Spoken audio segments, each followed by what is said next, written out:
Check this recipe out if you want soft and delicious hot cross buns. First, warm milk, then add the butter and put aside. Add flour, sugar, cinnamon powder, salt, then mix well.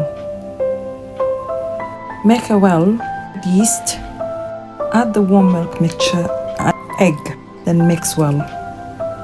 Fold in and knead. Leave to rise for an hour.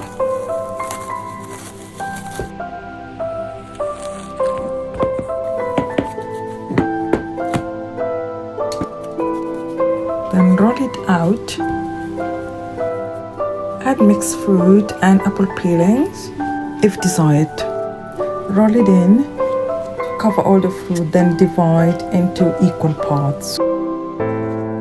Shape and cover it with a film. Then leave it to rise again. To make the crosses, mix flour and water and make a thick paste.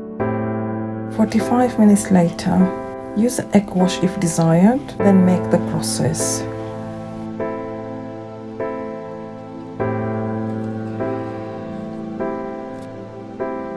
Bake at 180 degrees centigrade for 20 minutes. Enjoy. Thank you so much. See you in the next video.